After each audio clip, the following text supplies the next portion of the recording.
Ravi de vous retrouver pour l'actualité sur la radio-télévision nationale congolaise. Bonjour à toutes et à tous. Les titres. 6 personnes calcinées ce matin à Rigeni vers la route bypass suite à l'incendie d'un camion-citerne et qui proviendrait de la province du Congo central. Les détails dans un instant. Lancement hier de la campagne de recrutement de 13 000 policiers sur l'ensemble du territoire national par le ministre de l'Intérieur, Peter Kazadi. L'objectif est de renforcer la sécurité dans le pays.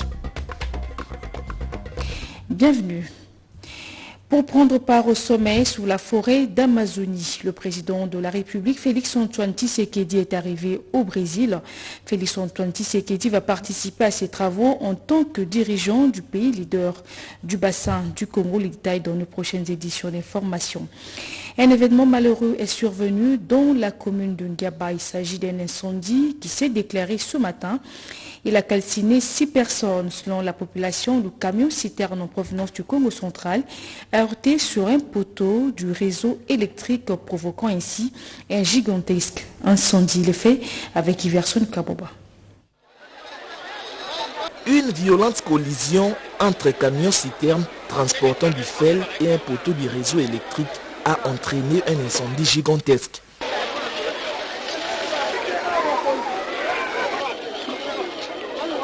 L'endroit est encore fumant. Le feu lui a embrasé magasins, boutiques et dépôts. Certains témoignages évoquaient des cas de mort, au total 6. Nous sommes en plein quartier résidentiel de Rigeni, commune de Lemba, et la scène se serait déroulée aux alentours de 2 h du matin. Le véhicule citerne, à l'origine du sinistre, proviendrait du Congo central. Ça a perduré pendant 1 année et demie. On ne s'est pas arrangé. C'est ça les causes de cet accident-là, parce que moi je suis témoin oculaire. Et cet événement a commencé depuis 2 h du matin. Mais les bravoures de nos jeunes, de Makala et celles de Rigeni, ils ont tout fait pour arrêter cette hémorragie. Quand quelqu'un, par exemple, au lieu de laisser 5 mètres pour construire, il va construire donc jusqu'à 0 mètre. Ça c'est inadmissible. C'est pour cela que je dis que la responsabilité est partagée.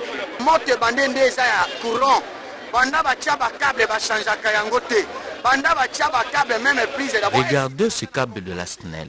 Il sort dans un état de vétusté très avancé. Toutes nos marchandises et autres biens de valeur sont partis en fumée. Nous lançons un SOS à l'endroit des autorités pour nous venir en aide.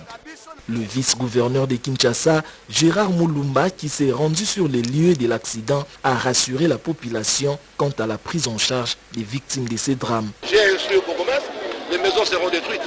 Ce sont les maisons qui sont construites sur l'emprise publique qui ont encore créé les dégâts. Parce que les camions, après avoir heurté un autre petit camion, il est allé s'accrocher aux maisons construites arbitrairement. Ce matin, on était à 2 et là, on vient de l'informer, la police, le commandant du vient de l'informer que nous sommes arrivés à 5 pertes. Pour maîtriser ces fournaises, des équipes de la Croix-Rouge, des sapeurs-pompiers ont volé à la rescousse. Interdiction aux gros camions de circuler la journée pour lutter contre les embouteillages. Le ministre de l'Intérieur, Peter Kazadi, l'a dit aux responsables de la police nationale à Kinshasa à l'occasion du lancement officiel hier de la campagne de recrutement de 13 000 nouveaux policiers. Ce recrutement qui concerne toutes les provinces a pour objectif de renforcer la sécurité sur l'ensemble du territoire national. Le point avec Alain Bikaï. Les vice-premiers ministres et ministres de l'Intérieur et Sécurité et Affaires coutumières passent de la parole à l'acte en ce qui concerne le recrutement de 13 000 nouveaux policiers qu'il a annoncé quelques semaines après sa prise de fonction. Ce lundi 7 août, Peter Kazadi Kankonde était avec les responsables de la police nationale pour lancer cette campagne de recrutement. L'objectif de cette campagne est de renforcer la sécurité à travers le pays. Concernant le recrutement des policiers, il est décidé à partir d'aujourd'hui que le recrutement est lancé. Le recrutement se fera à travers tous les territoires nationaux, dans les 26 provinces. Nous allons là créer une commission nationale de recrutement et au niveau des provinces, il y aura des commissions, sous-commissions de recrutement. Plusieurs autres sujets ont été abordés au cours de cette réunion, dont la lutte contre les embouteillages récurrents dans la ville de province de Kinshasa. À ce sujet, des mesures drastiques ont été prises, telles que l'interdiction des circulations des gros camions pendant les journées dans la ville de Kinshasa et le monnayage des contraventions routières. Les embouteillages qui nous ont été recommandés scrupuleusement le code de la route. C'est-à-dire que tout est prévu dans ce code, que ce soit du non-respect des bandes, que ce soit sans scrupule que les uns et les autres utilisent. Ces actes seront réprimés. Retenons que cette mesure existe déjà. Elle a été sanctionnée par un arrêté du gouverneur. La police ne va que l'appliquer.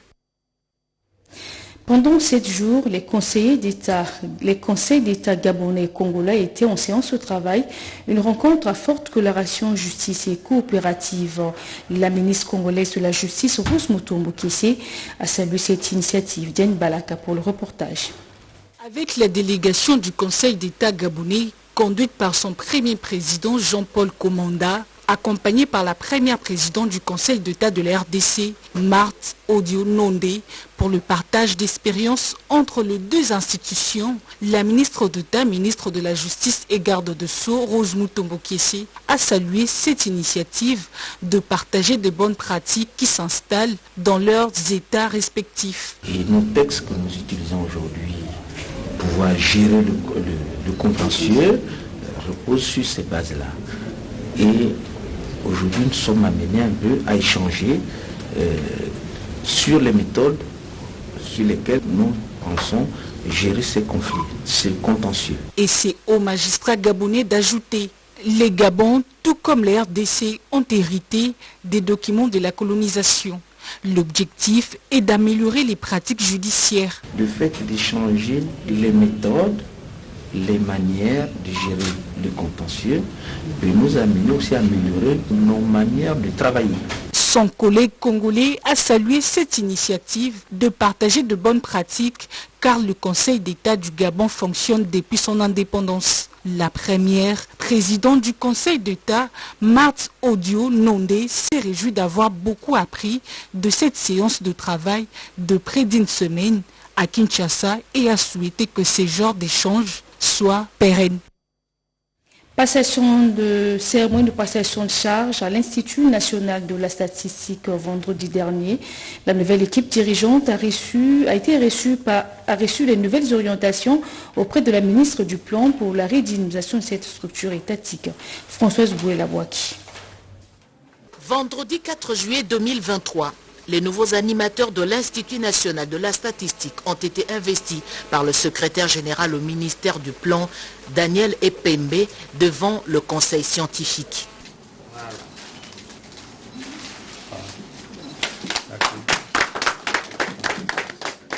Ce lundi 7 août 2023, la nouvelle équipe est venue pour un premier contact avec la ministre d'État, ministre du Plan, Judith Suminwa Tuluka.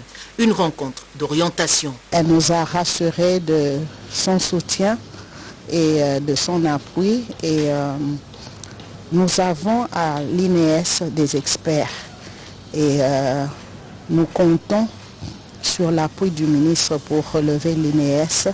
Consciente des besoins du pays pour planifier le développement, la patronne du plan donne un nouveau souffle, une tâche ardue.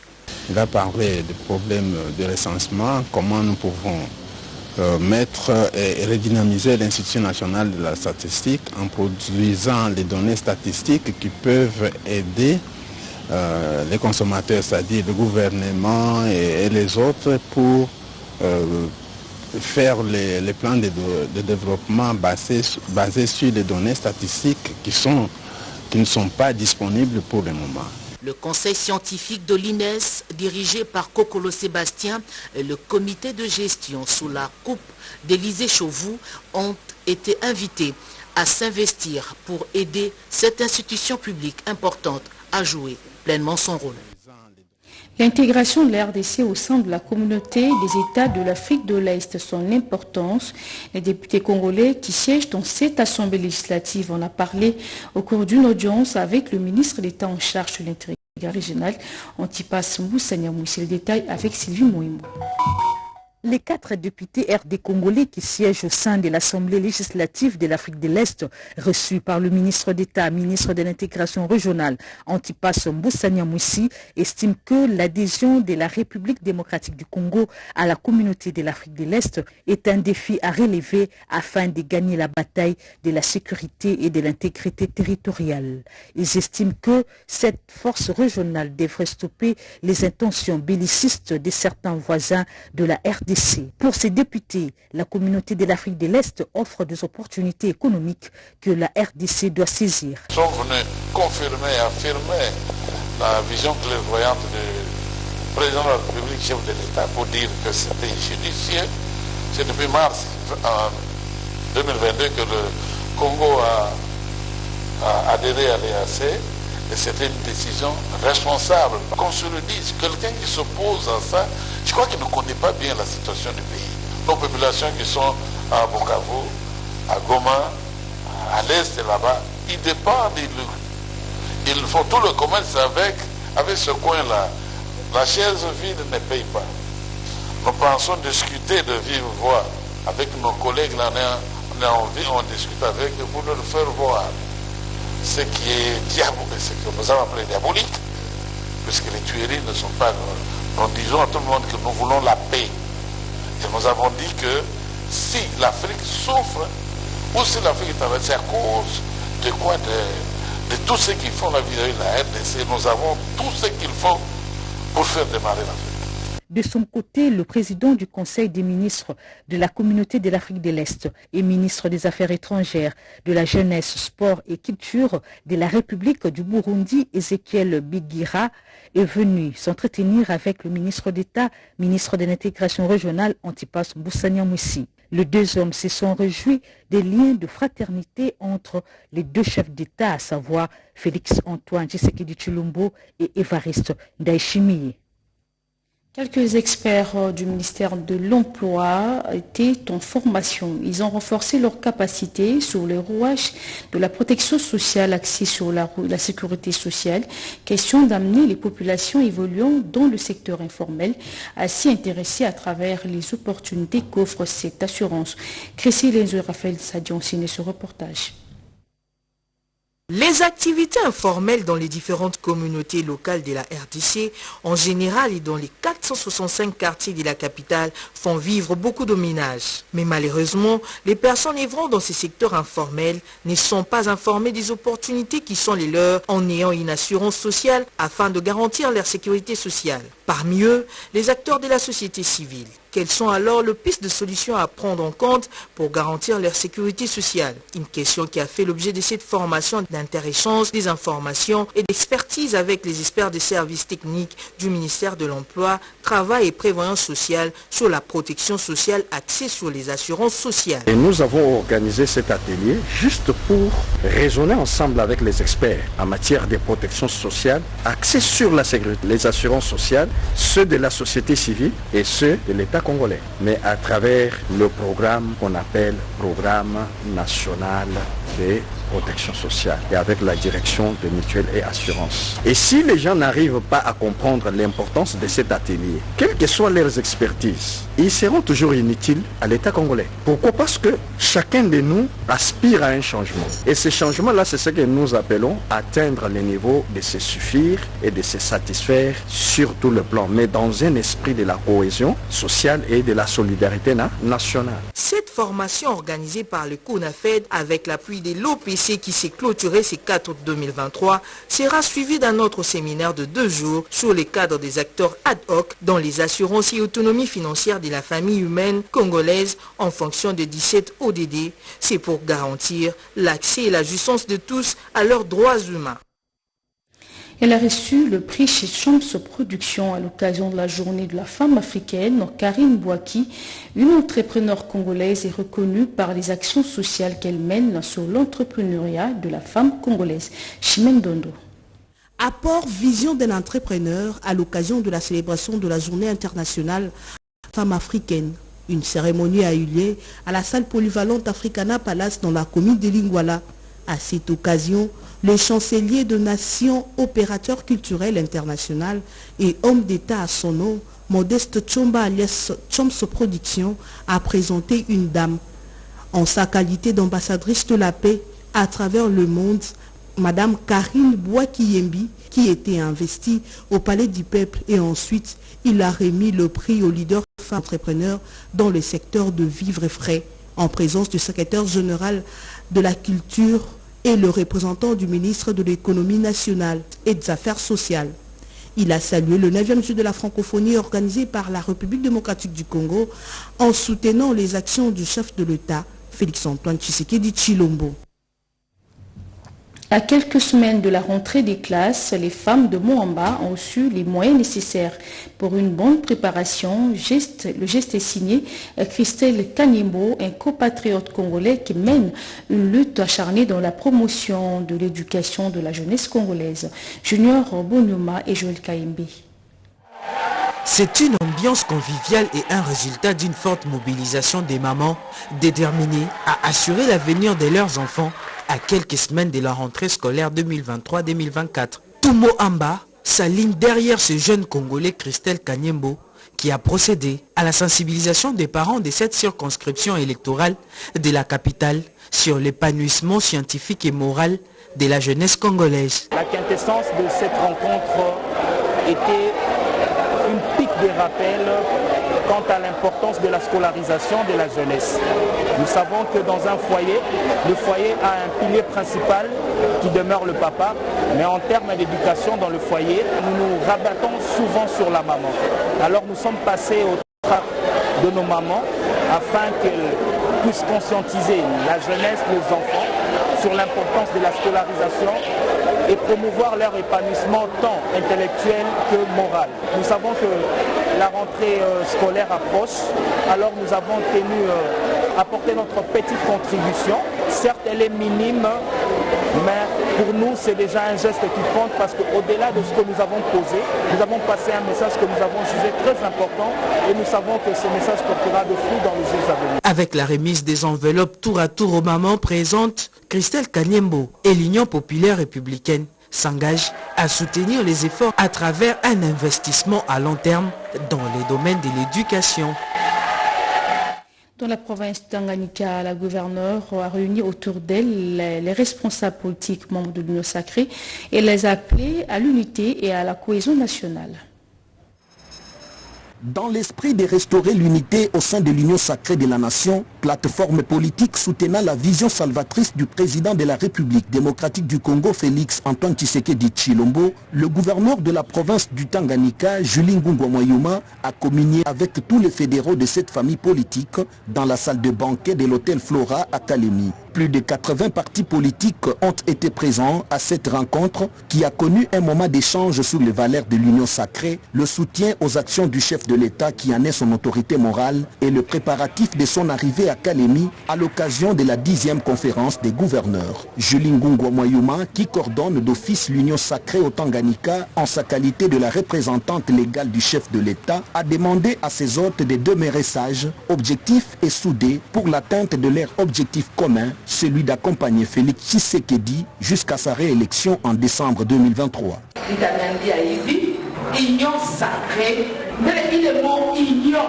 L'union sacrée veut dire unité et sagesse. Qu'ils ne vous promettent pas des choses qu'ils ne sauront pas réaliser.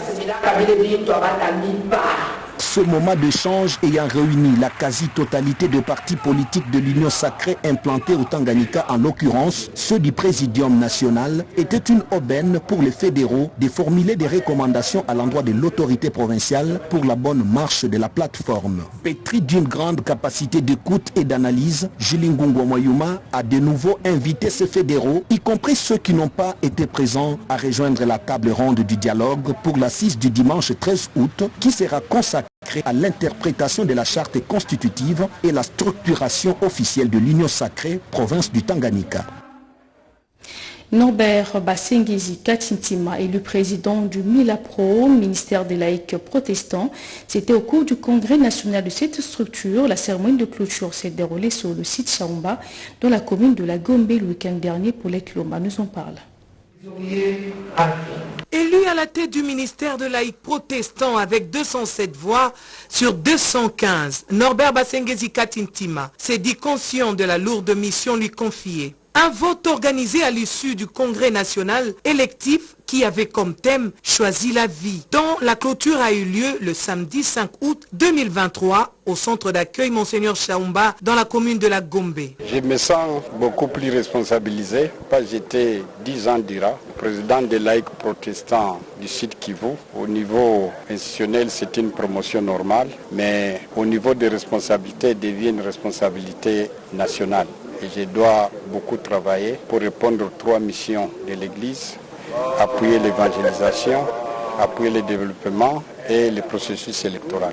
L'élection de Norbert Basengezi Katintima à la tête des Milapro est une fierté pour l'Église du Christ au Congo. Et c'est une fierté pour l'Église d'avoir à la tête de cette macro-structure un laïc qui a beaucoup d'expérience dans le monde politique, dans le monde d'entrepreneuriat, dans le monde ecclésiastique. Et je crois que et la jeunesse, et les mamans, et les femmes, nous allons nous mettre, travailler en synergie pour redorer l'image, non seulement de l'Église, mais aussi travailler pour le développement et la paix de notre pays. S'agissant du texte juridique du Milapro, le nouveau comité national devra mettre en place une commission chargée de rédiger le règlement intérieur laissé par le comité sortant. 25 ans d'existence sous la paroisse catholique Divin Maître de Massina sans fil, ça se fait. À cette occasion, une messe d'action de grâce a été dite par Monseigneur Carlos Ndaka, évêque auxiliaire de Kinshasa, Rodépanda. Nous en parle. 23 juillet 2023, date choisie pour célébrer les jubilés d'argent pour les 25 ans d'existence de la paroisse catholique Divin Maître de Massina sans fil. L'érection canonique et création de cette paroisse le dimanche 28 juin 1998 par le cardinal Frédéric Echaoum. Cette paroisse fut directement dotée de son autonomie avec les missionnaires d'absomptionnistes, le père Vincent Cambéré, premier curé, suivi successivement d'autres prêtres curés, Philippe Moyindo, Savary Land, Jean Bosco Mayamba, jusqu'à l'actuel curé Daniel Paluku Kisensé. La messe d'action de grâce de ce 23 juillet 2023, présidée par Monseigneur Carlos Ndaka, évêque auxiliaire de Kinshasa, représentant du cardinal Ambongo, à cette cérémonie était centrée sur les récits du semeur tirés de l'évangile de Matthieu pour dire que la semence tombée sur les pierres et sur les sables était étouffée, soit par des épines, soit séchée, ce qui ressemble à l'endurcissement du cœur de l'homme et l'envahissement par des soucis, et la terre fertile, cœur disposé à donner du fruit. C'est le cas de cette paroisse Divin Maître qui a connu un essor. Le couronnement de toute une histoire, et c'est depuis que nous sommes faits, c'est d'abord à louer le Seigneur pour tout ce qu'il a réalisé dans notre vie à travers la paroisse Divin Maître. Chants et danses d'allégresse étaient au rendez-vous avant le partage du repas de cœur entre les fidèles regroupés en CVB pour clôturer la fête. Pour rappel, la paroisse Divin Maître est née de la scission de la paroisse Sainte-Famille au quartier 12 de la commune d'Njili pour régler le problème des accidents de circulation répétés sur les enfants et les vieillards qui partaient de la rive de la commune de Massina sans fil vers la commune d'Njili en traversant le boulevard Lumumba. Autre chose, à l'instar des infrastructures sportives réhabilitées à Kinshasa pour abriter les Jeux de la francophonie, la synergie des forces vives sociales de Matadi mène un plaidoyer pour la réhabilitation des infrastructures similaires au Congo central. Pierre Mboulou. Les succès de la tenue des 9e Jeux de la francophonie à Kinshasa, qualifiés par tous d'une mission accomplie, d'un pari gagné et d'un grand miracle congolais, n'a pas laissé indifférent certains compatriotes, épris de paix sociale, du nationalisme agissant et de patriotisme exemplaire. Ces derniers ont salué la cristallisation de cette diplomatie sportive et culturelle incarnée par le chef de l'État, Félix Antoine Tshisekedi Tshilombo. Je m'empresse un chapeau bas encore à dire pas seulement bravo au président de la République, mais merci Fachi. Fort de ce patriotisme que doit incarner tout Congolais, Maître Patinzouz y mène un plaidoyer pour la réhabilitation concrète de toutes les infrastructures sportives, aussi bien de Matadi, du Congo central que d'autres provinces de la République démocratique du Congo. Nous avons demandé, nous, Matadiens, l'implication du chef de l'État pour l'accomplissement, l'achèvement de notre stade, notre stade de Lumumba que vous connaissez, qui est aussi un grand stade de renommée. Mettre un peu, aider le gouvernement provincial qui s'y attelle aussi. Mais si le gouvernement central s'y mettait, le stade de Lumumba va finir plus vite. Soutenir les actions à impact visible du président Tshisekedi, parmi lesquelles le succès des 9e Jeux de la francophonie, est aussi un devoir patriotique, a martelé enfin le maire honoraire de la ville portuaire de Matadi, Maître Patine Touziwama Kengedi. Aptem, l'Alliance de pro-Etienne Tshisekedi Wamulumba et son coordonnateur Lissanga Bonganga saluent la réussite de l'organisation des Jeux de la francophonie. On en parle avec Fifi Mukundi. La 9e édition de Jeux de la francophonie a vécu. Les politiques saluent les bons déroulements de cette rencontre sportive et culturelle. Pour l'Alliance des pro-Etienne Tshisekedi Wamulumba, APT Monsig, regroupement politique de l'opposition. C'est le lieu de remercier les chefs de l'État. Les peuples congolais qui, chacun en ce qui les concerne, s'est investi sans réserve pour la réussite des 9e Jeux de la francophonie organisés par notre cher et beau pays, la République démocratique du Congo. Tout le monde s'accorde aujourd'hui sur le succès indéniable qui a caractérisé ces Jeux. Comme un seul homme, tous unis autour du noble idéal d'ouvrir leur pays au monde, sous la houlette de son Excellence Félix Antoine Tshisekedi Tshilombo, président de la République, chef de l'État. L'enthousiasme et la ferveur exprimés par l'ensemble du peuple congolais tout au long de la tenue des 9e Jeux de la francophonie est, à non point douter, le signe d'une alerte collective pour le réveil, la restauration et la redynamisation partagée d'une nation qui se relève et se construit contre vents et marées. Maintenant que les lampions se sont éteints, si la 9e édition des Jeux de la francophonie estime qu'il faut revenir impérativement sur les grands enjeux de l'heure. Les félicitations vont également à l'endroit de tous les membres du comité national de ce jeu. Après le Maroc en 1989, la France en 1994, Madagascar en 1997, le Canada en 2001, le Niger en 2005, le Liban en 2009 et de nouveau la France en 2013, la Côte d'Ivoire en 2017. C'était donc le tour à la RDC d'accueillir avec succès les 9e Jeux de la francophonie à Kinshasa du 28 juillet au 6 août 2023. L'ensemble des sites des compétitions sportives et des concours culturels a fait le plein des spectateurs, tant la mobilisation de la population congolaise était forte. Nos reporters ont fait le tour de plusieurs sites. À quelques heures de la clôture de cette grande messe de la jeunesse francophone à Kinshasa, la mobilisation et l'engouement sont au rendez-vous. Quinoises et Quinois, parents et enfants, prennent d'assaut les sites des 9e Jeux de la francophonie. De l'échangeur de Limete en passant par les stades Tata Raphaël au stade de Martyrs de Kinshasa, l'ambiance est la même.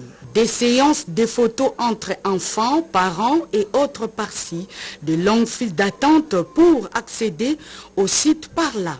Dans chaque famille, personne ne voulait manquer les différents spectacles que offre ce 9e Jeu de la francophonie qui coïncide avec les grandes vacances en RDC. Depuis mon enfance jusqu'à aujourd'hui, je n'ai jamais participé au Jeu de la francophonie. Mais je me retrouve aujourd'hui, mon fils qui a 11 ans, lui au moins maintenant, il a bénéficié, il a vu ce que moi, son père, je n'avais jamais vu à 11 ans. Alors c'est sous l'impulsion du président de la République, Fachi Beton. Et nous disons merci parce que la RDC maintenant a gagné. Nous sommes plutôt émerveillés parce qu'il y a à la fois les hommes de culture, les sportifs, et puis il y a la grande population quinoise qui est là, en succès. Et pour nous, Camerounais, nous sommes très fiers d'être venus à ces Jeux, puisque nous comptons déjà plus d'une vingtaine de médailles. Et je crois que c'est une bonne moisson. Et nous sommes heureux d'avoir été les témoins de ces 9e Jeux ici à Kinshasa. Parents et enfants qui vivent pour la première fois ces spectacles de haut niveau remercient le chef de l'État Félix Antoine Tshisekedi Tshilombo pour ses paris gagnés. Je tiens tout d'abord à féliciter le gouvernement. On est venu visiter, coup de chapeau. Ça prouve que la RDC est capable de faire mieux que ça. En tant que Quinois, je me dirais que c'est un motif de joie. Cela nous fait énormément plaisir. Parce que c'est pour une première fois que notre pays puisse accueillir ces Jeux. Et alors de tels événements, de tels spectacles, ils sont toujours inédits. Et ça fait énormément de joie à la population congolaise et particulièrement à la population quinoise dont je fais partie. Donc une fois de plus, on peut être joyeux de ce qui est arrivé chez notre pays. Ces 9e Jeux de la francophonie resteront à jamais dans la mémoire des Congolais en général et des Quinois en particulier. À présent, place à la revue de presse avec Jean-Pierre Ndolo Demazou. L'action du ministre en charge de l'Intérieur. Selon Peter Kazadi, pas de mort et aucun incident enregistré lors des 9e Jeux de la francophonie à Kinshasa, annonce ce forum des As. 0 mort, pas de blessés, aucun incident majeur n'ont été enregistrés lors de la tenue des 9e Jeux de la francophonie. Peter Kazadi jette des fleurs à la police et à toutes les forces de sécurité qui ont démontré à la face du monde que des allégations de potentielles situations d'insécurité étaient sans fondement. La satisfaction de Peter Kazadi, note le journal, se justifie par le fait que la 9e édition des Jeux de la francophonie organisés pendant 10 jours en RDC ont été boycottés par certains pays pour des raisons sécuritaires. Il s'agit notamment du Québec qui avait craint pour la sécurité des membres de sa délégation. Une mise en garde du ministre de l'enseignement primaire, secondaire et technique aux responsables des établissements scolaires. Les frais scolaires seront perçus en francs congolais, écrit La Prospérité. Dans une lettre datée du 4 août adressée au gouverneur de toutes les provinces de la RD Congo, ainsi qu'à la chaîne de commandement de l'éducation primaire, secondaire et technique, Tony Mwaba a inscrit la perception des frais scolaires en francs congolais. Le ministre de l'enseignement primaire, secondaire et technique a appelé les responsables régionaux ainsi que les cadres de l'administration de l'ESPT à prendre des mesures sévères contre les récalcitrants. Une réaction aux décisions du ministre Tony Mwaba, c'est celle de la voix des sans-voix pour les droits de l'homme. En croire actualité.cd, cette ONG se félicite de récentes décisions prises par le ministre de l'EPST en prévision de la prochaine rentrée scolaire prévue le 4 septembre 2023. Ces mesures qui s'appliquent aux écoles publiques et privées à travers la RDC sont accueillies positivement par l'organisation en tant qu'étape significative pour alléger les fardeaux financiers des parents. Parmi les nouvelles mesures figure l'obligation de payer les frais scolaires en francs congolais ainsi que l'interdiction pour les écoles de réclamer des avances sur les frais. Le gouvernement décide de subventionner les sociétés pétrolières, annonce la référence plus. C'est pour combler, selon le confrère, les pertes et manques à gagner. C'est l'utilité de l'arrêté ministériel signé le 5 août dernier par le vice-premier ministre de l'économie nationale, Vital Kamerhe, du ministre des Finances, Nicolas Kazadi, et celui des hydrocarbures, Didier Boudimbu. Cet arrêté consiste pour le gouvernement congolais à rembourser une dette accumulée. Le montage financier concrétisé vient compléter une partie des fonds dont le décaissement est décidé par le gouvernement afin de protéger le pouvoir d'achat des Congolais à travers cette politique de subvention des prix de carburant à la pompe. Ce journal a été préparé par l'ensemble de la rédaction. Nono Mansik Poapingilama, Nathalie Kikita et Jacques Kaboba étaient nos héros dans l'ombre. Restez avec nous, l'information continue sur la chaîne nationale.